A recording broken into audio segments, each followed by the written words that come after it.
Hello friends, welcome back my YouTube channel. Today we will discuss about megasporogenesis. Megasporogenesis क्या है? जब हम flowering plants के बारे में स्टडी करते हैं तब हम उसके अंदर देखते हैं मेल गैमिट और फीमेल गैमिट. ठीक है, सेक्सुअल रिप्रोडक्शन जब हम पढ़ते हैं तो एक मेल गैमिट होता है, एक फीमेल गैमिट. तो फीमेल गैमिट का जो डेवलपमेंट है उसको हम बोलते हैं मेगास्पोरोजेनेसिस, और जो मेल गैमिट का डेवलपमेंट होता है उसको हम बोलते हैं माइक्रोस्पोरोजेनेसिस. तो अभी हम यहाँ पे स्टडी करेंगे मेगास्पोरोजेनेसिस में की. ठीक है, तो कुछ कंटेंट क्या है इसका?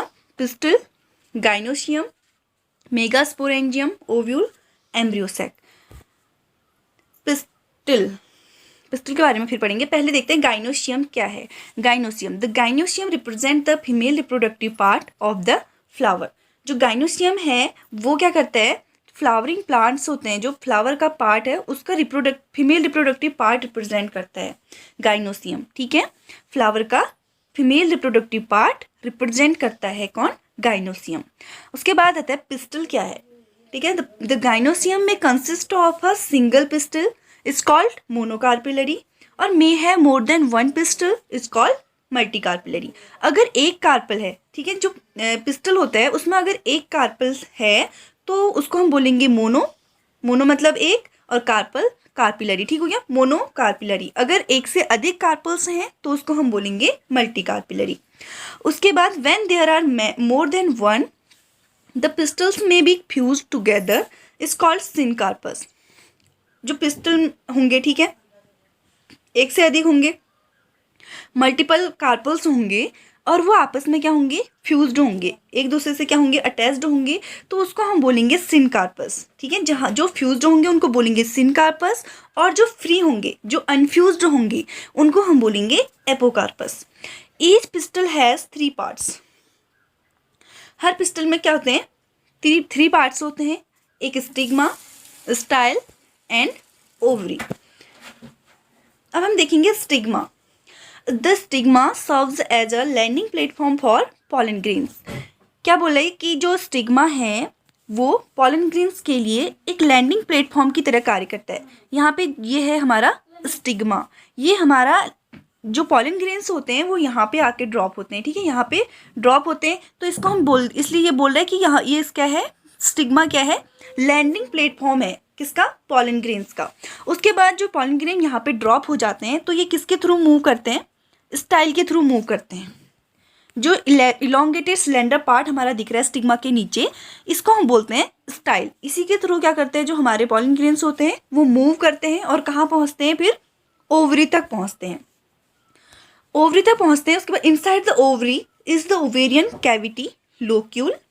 The placenta is located inside the ovarian cavity. जो ओवेरियन कैविटी है उसके अंदर कौन लोकेटेड होता है? Placenta. The placenta are the megasporangia commonly called ovule. Commonly क्या कहलाता है? वो ओव्यूल कहलाता है. The number of ovules in an ovary may be 1. Wheat, paddy, mango. और एक से अधिक हैं तो क्या कौन किस में होते हैं? एक से अधिक पपाया, वाटरमेलन, ऑर्किड्स. ठीक है, जब ओवरी में क्या होगा? एक ओव्यूल होगा, तो हम उसमें क्या क्या आ जाते हैं? वीट, पैडी, मैंगो, ये सब आ जाते हैं एक ओव्यूल वाले में. ठीक है, और एक से अधिक ओव्यूल्स हैं तो उसमें कौन आ जाते हैं? पपाया, वाटरमेलन, ऑर्किड्स, ये सब उसमें आ जाते हैं. यहाँ पे एक डायग्राम दिखा रखा है पिस्टल का पूरा. देखिए ऊपर वाला जो पार्ट है, अपर साइड में हमारा क्या है? स्टिग्मा. और फिर ये जो इलोंगेटेड पार्ट हमें दिख रहा है यहाँ पे, ये हो गया हमारा स्टाइल. और जब पॉलन ग्रेन स्टिग्मा पे ड्रॉप होते हैं तो फिर कैसे मूव करते हैं? वो किसके थ्रू मूव करते हैं? स्टाइल के थ्रू मूव करते हैं. स्टाइल के थ्रू मूव करके वो कहाँ तक पहुँचते हैं? फिर वो ओवरी तक पहुँचते हैं. ठीक है, ओवरी के अंदर क्या होता है? फिर ओव्यूल्स बने होते हैं. उसके बाद आगे के देखते हैं. Fusion of the gynoecium. अभी हमने पढ़ा था मोनोकार्पल, एपोकार्पस, ठीक है, सिनकार्पस, ये चीज़ें क्या है? तो इसको हम डायग्राम के थ्रू अब हम अच्छे से समझेंगे. देखिए मोनोकार्पस यानी कि मोनोकार्पिलरी जो मैंने अभी बताया था, जिसमें एक कार्पल होगा उसको हम बोलेंगे मोनोकार्पल. ठीक है, या मोनोकार्पस. फिर एक से अधिक होगा तो मल्टीकार्पल्स. अभी यहाँ पे जब एपोकार्पस किसे बोलेंगे कहा था? यहाँ पे मल्टीपल कार्पल्स तो हैं लेकिन क्या है? ये अनफ्यूज्ड है. इसको क्या बोलेंगे? एपोकार्पस। उसके बाद बात आती है सिनकार्पस की। सिनकार्पस यानी कि फ्यूज्ड कार्पल्स। देखो जो भी जितने भी कार्पल्स हैं इसमें, ये सब क्या है, आपस में फ्यूज्ड हैं, ठीक है। तो इसलिए हम इसको क्या बोलेंगे, सिनकार्पस। एपोकार्पस में जो अनफ्यूज्ड कार्पल होते हैं और सिनकार्पस में फ्यूज्ड कार्पल्स होते हैं। फिर आता है हमारा मेगास्पोरेंजियम, या फिर हम इसको ओव्यूल भी बोलते हैं, ठीक है। हमने क्या क्या पढ़ा, पिस्टल पढ़ा। पिस्टल के 3 पार्ट्स होते हैं, स्टिग्मा, स्टाइल, ओवरी। जो पॉलन ग्रेन होते हैं वो ड्रॉप किसके कहाँ ड्रॉप करते हैं, कौन सा क्या होता है उनका लैंडिंग प्लेटफॉर्म, क्या होता है, स्टिग्मा। पॉलन ग्रेन स्टिग्मा पे ड्रॉप होते हैं, उसके बाद वो किसके थ्रू मूव करते हैं, स्टाइल के थ्रू मूव करते हैं। मूव करके कहाँ पहुँचते हैं, वो ओवरी तक पहुँचते हैं, ठीक है। अब उसके आगे की प्रोसेस हम देखते हैं।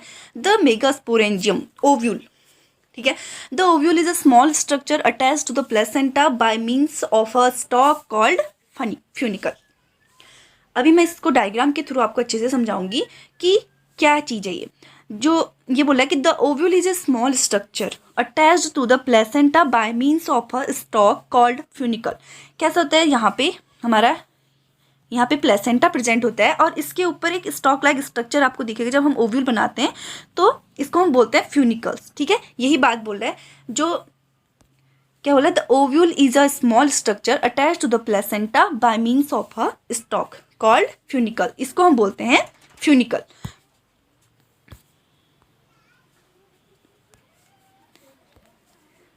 फिर नेक्स्ट है the body of the ovule fuses with funicle in the region called hilum, ठीक है। The body of the ovule fuses with funicle in the region called hilum. जहाँ पे 2 पॉइंट मर्ज होते हैं आपको दिखेंगे, उसको हम बोलेंगे हिलम। अभी डायग्राम के थ्रू और अच्छे से मैं एक्सप्लेन करूंगी इसे। The hilum represent the junction between ovule and funicle. Each ovule has 1 or 2 protective envelopes called integuments, okay. इसमें क्या होती है, 2 प्रोटेक्टिव लेयर्स होती हैं, उसको हम बोलते हैं integuments. Integuments encircle the nucellus except the at the tip where a small opening called the micropyle. Opposite the micropyle end is the chalaza representing the basal part of the ovule। जो chalaza होते हैं वो क्या करता है, basal part of ovule represent करता है। उसके बाद आता है nucellus. Enclosed within the integuments is a mass of cell called the nucellus. Located in the nucellus is the embryo sac or female gametophyte. An ovule generally has a single embryo sac formed a megaspore. जो embryo sac है, megaspore से क्या बनता है, हमारा embryo sac बनता है। इसको डायग्राम के थ्रू हम अच्छे से समझेंगे। अभी हम बात कर रहे थे कि प्लेसेंटा के ऊपर क्या होता है, एक स्टॉक लाइक स्ट्रक्चर होता है। ये है प्लेसेंटा हमारा, ये जो दिख रहा है ये है हमारा प्लेसेंटा। इसके ऊपर क्या है, स्टॉक लाइक स्ट्रक्चर दिख रहा है आपको, ये वाला, ठीक है। ये जो दिख रहा है इसको हम बोलते हैं फ्यूनिकल बोलते हैं। तो ये हमारा प्लेसेंटा होता है। प्लेसेंटा पे कौन प्रेजेंट है अभी, स्टॉक लाइक स्ट्रक्चर यानी कि फ्यूनिकल, ठीक है, ये प्रेजेंट है। इसके बाद बात आती है, ये फ्यूनिकल हो गया। अब यहाँ पे हमने बात करी थी हिलम, ठीक है। हिलम की यहाँ पे जो मर्ज पॉइंट है, ये जो आपको दिख रहा है, ठीक है, स्टॉक का एक छोटा सा हिस्सा और पूरे ओव्यूल का एक बड़ा हिस्सा, जहाँ पे ये दोनों पॉइंट्स मर्ज करते हैं, उसको हम बोलते हैं हिलम। उसके बाद जो ये ओव्यूल है ये कैसे बना है, वैसे किस टाइप का ओव्यूल है, टाइप्स ऑफ ओव्यूल आपने पढ़े होंगे। तो ये हमारा कैसा ओव्यूल है, ये है हमारा एनाट्रोपस। कौन सा, एनाट्रोपस ओव्यूल है ये, ठीक है। उसके बाद हम देखते हैं, अब यहाँ पे आपको दिखेंगी 2 लेयर्स। अभी हमने जो प्रोटेक्टिव लेयर की बात की थी, तो वो लेयर कौन सी है, एक ये है और एक ये है। ये दोनों कैसी लेयर है हमारी, हम इनको बोलते हैं प्रोटेक्टिव लेयर्स, ठीक है। एक इनर लेयर होती है, एक आउटर लेयर होती है। तो इन दोनों को मिल के क्या बनता है हमारा, इंटेग्यूमेंट्स। या तो हम इनको प्रोटेक्टिव लेयर बोलेंगे या फिर हमें इनको एक वर्ड में इंटेग्यूमेंट्स बोलेंगे, ठीक हो गया। उसके बाद हम जब अंदर और स्टडी करते हैं तो उसके बाद हमें क्या दिखता है, एक बड़ा सा पार्ट जो दिख रहा है, ये क्या है, न्यूसेलस, ठीक है। कौन सा है, इसको हम बोलेंगे न्यूसेलस।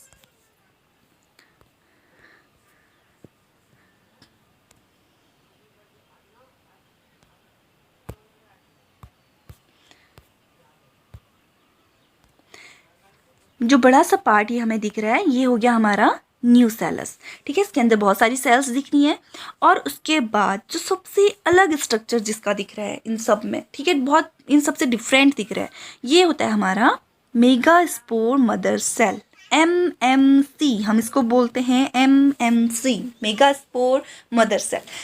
एम्ब्रियो सेक तो ये बाद में बनेगा जब इसका डेवलपमेंट होगा, ठीक है, ये रही। इसके बाद इसमें जो ये बड़ा सा ब्लैक कलर का डार्क कलर में जो पार्ट दिख रहा है इसको हम बोलते हैं रैपे। अब सबसे इम्पॉर्टेंट बात ये है कि इसमें हमको जब हम ओव्यूल बनाते हैं तो हमें इसमें क्या क्या ध्यान रखना है, इसके जो एंड्स होते हैं, ठीक है, कौन कौन से एंड्स हैं इसमें, एक चालाजा एंड और एक माइक्रोपाइल एंड, ठीक है। माइक्रोपाइल एंड में क्या होता है, एक स्मॉल ओपनिंग होती है, वो हमारा माइक्रोपाइल एंड होता है, और ओव्यूल के बेसल पार्ट जो होता है वो होता है हमारा चलाजा। अभी ये जो ओव्यूल है ये कैसा है, अपसाइड डाउन, कंप्लीटली कैसा है, अपसाइड डाउन है, इसलिए हम इसको क्या बोलेंगे, ये कौन सा टाइप है, एनाट्रोपस टाइप है ओव्यूल का, ठीक है। ये हमने देख ला कि कैसे मेगास्पोरेंजियम यानी कि ओव्यूल के बारे में। अब हम देखेंगे नेक्स्ट मेगास्पोरोजेनेसिस। अभी हमने पढ़ा मेगास्पोरेंजियम ओव्यूल के बारे में, ठीक है। अब हम देखेंगे मेगास्पोरोजेनेसिस यानी कि the process of formation of megaspore from the megaspore mother cell is called megasporogenesis. मतलब जब मेगास्पोर मदर सेल से क्या होंगे, मेगास्पोर बनेंगे, तो हम उस प्रोसेस को क्या कहेंगे, मेगास्पोरोजेनेसिस, ठीक है। Ovules generally differentiate single megaspore mother cell MMC, single mega, हम मेगास्पोर मदर सेल को शॉर्ट फॉर्म में बोलते हैं MMC, okay. Ovules generally differentiate single megaspore mother cell, the MMC यानी कि जो मेगास्पोर मदर सेल है undergoes mitotic division producing 4 megaspores. क्या होता है इसमें, माइटोटिक डिवीजन होता है और क्या बनाते हैं, 4 मेगास्पोर बनाते हैं। Female gametophyte embryo sac develops from 1 functional megaspore. अब क्या होता है कि जब हम ये प्रोसेस पूरा करते हैं तो इसमें जो हमारे 3 जो सेल्स होती हैं वो तो कैसी हो जाती है, वो डीजेनरेट हो जाती हैं। एक हमारी फंक्शनल सेल बचती है, वो क्या क्या डेवलप करती है, मेगास्पोर, ठीक है। एक फंक्शनल जो सेल बचती है वो हमारा क्या बनाती है, एम्ब्रियो सैक बनाती है। फीमेल गैमेटोफाइट क्या है, one of the megaspore is functional while the other 3 degenerate. देखो अभी बात मैंने बताई थी ना कि जो 3 सेल्स होते हैं, अभी इसको हम पूरे डायग्राम के थ्रू समझेंगे कि कैसे कैसे क्या होता है मेगास्पोरोजेनेसिस में, कैसे हमारा एम्ब्रियो सैक डेवलप होता है, ये सब चीज़ें। Female gametophyte one of the megaspore is functional while the other 3 degenerate, ठीक है। 3 जब इसमें माइटोटिक डिवीजन होती है बोला था अभी हमने, यहाँ पे क्या बोला था, इसमें मेयोटिक डिवीजन होती है और क्या बनते हैं, 4 मेगास्पोर बनते हैं। अब जो ये 4 मेगास्पोर होते हैं हमारे, 4 मेगास्पोर होते हैं हमारे, ये तो 3 तो हमारे क्या हो जाते हैं, डीजेनरेट हो जाते हैं, ठीक है। और एक बचता है हमारा फंक्शनल वाला, जो ये फंक्शनल सेल बनती है यही क्या करता है, हमारा जो एम्ब्रियो सैक है उसका डेवलपमेंट करता है, यानी कि फीमेल गैमेटोफाइट बनाता है।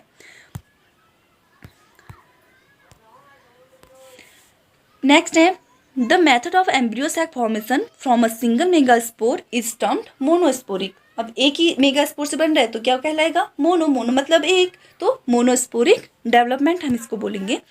नेक्स्ट है ये प्रोसेस, अब हम आपको डायग्राम के थ्रू समझाऊंगी मेगास्पोरोजेनेसिस की, ठीक है। यहाँ पे जैसे दिख रहा है आपको, ये क्या है हमारा, ये ओव्यूल है और कैसा है ये 2N यानी कि डिप्लॉइड है। अब इसमें क्या होती है, मियोसिस की प्रोसेस होती है। मियोसिस होती है तो इसमें क्या बन जाते हैं, हमारे 4 हैप्लॉइड सेल बन जाते हैं, ठीक है, 4 हैप्लॉइड बन जाते हैं, न्यूक्लियस बन जाते हैं। मेगास्पोर देखिए, जब ये क्या है हमारा 2N है, डिप्लॉइड है, फिर यहाँ पे इसमें मियोसिस की जब प्रोसेस होती है तो क्या बना लेता है, 4 न्यूक्लियड बना लेता है। तो इसमें 3 जो होते हैं वो डीजेनरेट हो जाते हैं, ये जो 3 हैं अलग कलर के, ये क्या हो जाते हैं, डीजेनरेट हो जाते हैं। और बचता हमारा पास जो एक है वो कैसा होता है, फंक्शनल होता है। फंक्शनल वाला कौन बचता है, एक, सिर्फ एक न्यूक्लियस बचता है। उसके बाद जो एक न्यूक्लियस है हमारे पास, ये जो 1 मेगास्पोर हमारे पास बचा है, इसमें क्या हो जाता है, माइटोसिस डिवीजन हो जाती है, ठीक है। माइटोसिस डिवीजन होता है, कितनी टाइम होता है, 3 टाइम होता है, 1 2 3 टाइम इसमें माइटोसिस डिवीजन होता है। तो हमारा क्या बनते हैं, 8 न्यूक्लियेट एम्ब्रियो सैक बन जाता है। उसके बाद ये क्या करते हैं, जो 8 न्यूक्लिएट हैं, एक न्यूक्लियस हैं, ये क्या करते हैं, हमने अभी बात करी थी चालाजल एंड और माइक्रोपाइल एंड की, ठीक है। तो ये क्या करते हैं, जो माइक्रोपाइल एंड है और चालाजल एंड की ओर क्या करते हैं, मूव करते हैं। तो 3 सेल्स क्या करती हैं, चालाजल एंड की ओर मूव करती हैं, उनको हम बोलते हैं एंटीपोडल। और जो क्या करती 3 सेल क्या करती हैं, माइक्रोपाइल एंड की ओर मूव करती हैं, उनमें हम जो बोलते उनको हम बोलते हैं एग अपैरेटस। उसके अंदर भी 2 क्या होते हैं, सिनर्जिड्स होते हैं और एक एग सेल। देखो यहाँ पर दिखा रखा है, जैसे कि ये जब इन्होंने ये मूव करती हैं 3 ऊपर साइड, यहाँ पर चालाजल एंड पे क्या बनते हैं, हमारे एंटीपोडल बनते हैं। उसके बाद यहाँ पे हमारा होता है माइक्रोपाइल एंड। तो यहाँ पे हमारी 2 सेल क्या कहलाती है, हमारी सिनर्जिड्स, और एक कैसी होती है, एग सेल। अगर हम जब इन दोनों को मिलाकर अगर बात करें तो इसको हम बोलेंगे एग अपैरेटस, ठीक है। क्या कहलाता है, एक वर्ड में हम इसको बोलेंगे एग अपैरेटस। और बीच में हमारे जो 2 न्यूक्लियाई हैं वो सिर्फ एक सेल के अंदर क्या हो जाते हैं, और जो दो न्यूक्लियाई हो जाते हैं एक सेल में। तो इसलिए जब हम इसको काउंट करते हैं तो क्या कहलाता है, ये 7 सेल 8 न्यूक्लिएट स्टेज कहलाती है। उसके बाद हम देखते हैं, ये भी वही है, कैसे इनमें डिवीज़न होता है। देखिए ये दिखा रखा है हमने, मेगास्पोर मदर सेल है, इसमें न्यूसेलस है और माइक्रोपाइलर एंड है, ठीक है। इसका डिवीज़न होता है, मियोसिस डिवीज़न होगी। यहाँ पे क्या बनेगा, हमारे मेगास्पोर डाइट बनेंगे 2। उसके बाद कितने बनते हैं, मेगास्पोर टेट्राड। यहाँ पे 4 जो मेगास्पोर बनते हैं, इसको हम बोलेंगे मेगास्पोर टेट्राड। अब इनमें से जो 3 हैं वो क्या हो जाते हैं, हमारे डीजेनरेट हो जाते हैं। उसके बाद एक बचता है वो फंक्शनल वाला, वो क्या करता है, डिवीजन करता है। अब यहाँ पे क्या होता है, देखो ये हो गया। अब यहाँ पे हमारा क्या होता है, यहाँ पे 3 टाइम इनमें डिवीज़न होता है, 3 बार डिवीज़न होता है इनमें, ठीक है। 3 टाइम क्या होता है, डिवीज़न होता है। फिर क्या बनाते हैं, ये 8 न्यूक्लिएट बनाते हैं। अब ये क्या करते हैं, अभी तक हमारा सिर्फ यहाँ पे क्या कर रहे थे, सिर्फ न्यूक्लियस डिवाइड हो रहे थे, ठीक है। जो न्यूक्लियस है वो डिवाइड हो रहा था, लेकिन अब यहाँ पर हमारा क्या करते हैं, जब ये मूव करते हैं इस यानी कि जो 2 ये चालाजल एंड और माइक्रोपाइलर एंड है वहाँ की ओर क्या करते हैं, ये मूव करते हैं। तो फिर क्या करता है, हमारा जो साइटोप्लाज्म है अब वो भी डिवाइड होता है, ठीक है, वो भी इनलार्ज होते रहता है। अभी तक सिर्फ इस स्टेज तक अभी तक हमारा सिर्फ क्या कह रहा था, जो न्यूक्लियस है वो डिवाइड हो रहा था, लेकिन अब क्या करता है, हमारा साइटोप्लाज्म भी क्या होता है, इनलार्ज होता जाता है। अब ये जो न्यूक्लियस है 8, ये क्या करते हैं, माइक्रोपाइल एंड और चालाजल एंड की ओर मूव करते हैं। जो चालाजल एंड की ओर मूव करते हैं उनको हम बोलते हैं एंटीपोडल। 3 सेल्स क्या करती हैं, चालाजल एंड की ओर मूव करती हैं, उनको बोलते हैं एंटीपोडल। और 3 सेल जो होती हैं वो माइक्रोपाइल एंड की ओर मूव करती हैं, तो उसको हम बोलते हैं एग अपैरेटस, ठीक है। और 2 उसमें जो होती हैं बड़ी वाली, ये हमारी सिनर्जिड्स कहलाते हैं, और यहाँ पे एक एग सेल होती है। उसके बाद बीच में हमारा बचता है पोलर न्यूक्लियाई, जिसमें क्या होते हैं, 2 न्यूक्लियाई होते हैं। उसके बाद हम बात करते हैं एम्ब्रियोसैक की, ठीक है। अब जब ये सब हो गया तो हमारे एम्ब्रियोसैक का निर्माण हो जाता है। एम्ब्रियोसैक का फॉर्मेशन कैसे होता है ये देखते हैं। 3 cells are group together at the micropylar end constitute the egg apparatus. अभी बात करी थी ना कि जो माइक्रोपाइलर एंड है, माइक्रोपाइलर एंड पे क्या होते हैं, 3 सेल्स ग्रुप्ड होती हैं, ये 3 सेल, और क्या होती हैं, micropylar end constitute the egg apparatus. इसने सीधे बोल दिया एग अपैरेटस। एग अपैरेटस यहाँ पे हमने देखो कहीं पर भी नहीं लिखा है, लेकिन हम जब इसकी और इन दोनों की बात मिलाकर करते हैं, जब एग और सिनर्जिड्स की बात करते हैं, तो इसको हम क्या बोलते हैं, एग अपैरेटस बोलते हैं। फिर नेक्स्ट है the egg apparatus in turn constitute of 2 synergids and 1 egg cell. देखिए एक एग सेल और 2 सिनर्जिड्स, ये क्या करता है, इस सेल के अंदर होती है, इसलिए हम इसको क्या बोलते हैं, एग अपैरेटस बोलते हैं। नेक्स्ट है the 3 cells constituted at the chalazal and are called antipodal. और जो 3 सेल्स होती हैं वो कहाँ सिचुएटेड हो जाती हैं, चालाजल एंड की ओर, तो इसलिए वो क्या कहलाती है, एंटीपोडल हम उनको बोलते हैं। अब आता है बात पोलर न्यूक्लियाई की। These are situated in the center of the embryo sac, representing a large binucleate central cell. अब जो पोलर न्यूक्लियाई है कहाँ पे सिचुएटेड होते हैं, ये हमारे एम्ब्रियो सैक के सेंटर में, ठीक है। इसलिए ये क्या कहलाता है, बाइन्यूक्लिएट सेंट्रल सेल भी इसको हम बोलते हैं। अब mature embryo sac is 8 nucleate and 7 cell. अब इसने ऐसा क्यों कहा, ये देखिए 8 न्यूक्लिएट 7 सेल कैसे हुआ, 8 न्यूक्लिएट 7 सेल, 8 न्यूक्लिएट 7 सेल। इसको मैं और अच्छे से बताती हूँ, ये है, ठीक है, और अच्छे से समझने के लिए 8 न्यूक्लिएट 7 सेल इसने बोला ना, 8 न्यूक्लियट। देखो गिनते हैं हम, न्यूक्लियस क्या है, 1 2 3 4 5 6 7 8, ठीक है। ये क्या हो गया हमारे 8 न्यूक्लियस हो गए, न्यूक्लियट हो गए, ठीक है। और 7 सेल इसने बोली, तो सेल कितनी है हमारी, 1 2 3 4, ठीक है। 4 न्यूक्लियस है इसके अंदर हमारे 2, लेकिन सेल कितनी है, 1 है। 4 5 6 7 बन गई 7 सेल। तो ये हमारी कौन सी स्टेज हो गई, 8 nucleate 7 cell stage. Thanks for watching my video.